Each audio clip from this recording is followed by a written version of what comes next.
রাঙ্গুনিয়ার কর্ণফুলী নদীর তীরবর্তী সরিয়ে যাওয়া ব্লক পুনরায় বসিয়ে নদী ভাঙন রোধে মানববন্ধন।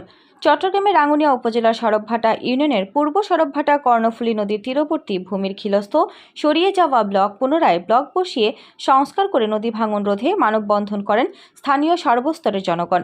শুক্রবার 30 আগস্ট বাদে জুমা নদীর পারস্থ অনুষ্ঠিত মানববন্ধনে সভাপতিত্ব করেন নদী ভাঙন প্রতিরোধ কমিটির সভাপতি সাবেক ইউপি সদস্য মোহাম্মদ মাহবুবুর রহমান মেম্বার। এ সময় বক্তারা বলেন, পূর্ব সড়কভাটা থেকে গোডাউন ব্রিজ পর্যন্ত প্রায় 2.5 কিলোমিটার ব্লকের মধ্যে ইতিমধ্যেই বিভিন্ন স্পটের 1 কিলোমিটার ব্লক ধসে গেছে।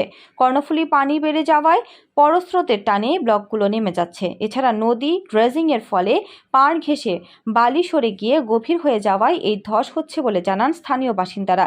এতে নতুন করে ভাঙন সৃষ্টি হয়েছে সড়কভাটা ভূমির খিল এলাকা দিয়ে। তাই নদী রক্ষা বাঁধ দ্রুত সংস্কারের দাবি জানান তারা।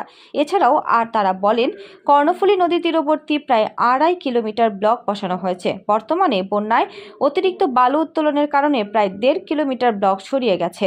ভয়াবহ ভাঙন ও ফাটল শুরু হওয়ায় সকল এলাকার বসতবাড়ি সহ বিভিন্ন স্থাপনার পাশাপাশি সর্বস্ব হারানোর অংশকায় রীতিমতো আতঙ্ক পড়েছে বলেও জানান।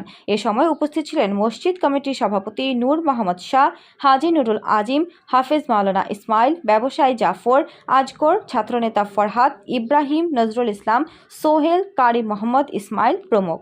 তারপর একটা বিষয় আপনাদের কাছে আছি যে আমাদের বিশেষ করে পশ্চিম বহির্কিল যারা ব্রিজ থেকে আমার যে রাস্তাটা হয়েছে, রাস্তার প্রতি বালির গাড়ির কারণে রাস্তাটা বিধ্বস্ত হয়ে গেছে। আমি 2-3 দিন আগে টিএমএর সাথে দেখা করছি, ওনার কাছে আবেদন করছি যে আপনারা বালুগুলো তো আপনারা নীলাম দিচ্ছেন, কিন্তু আমাদের রাস্তাটা তো বিধ্বস্ত হয়ে গেছে। নীলাম যখন দিচ্ছেন এটার টাকা দিয়ে হলে আমাদের রাস্তাটা মেরামত করে দিয়ে যান, তাহলে কিন্তু আমরা চলাচল অনেক কষ্ট হচ্ছে বহির্কিলবাসীর। আপনাদের কাছে জানাচ্ছি, আমি চেষ্টা করছি মোটামুটি। তো যারা উপস্থিত হয় সবার কাছে আমি কিন্তু কথা প্রকাশ করছি।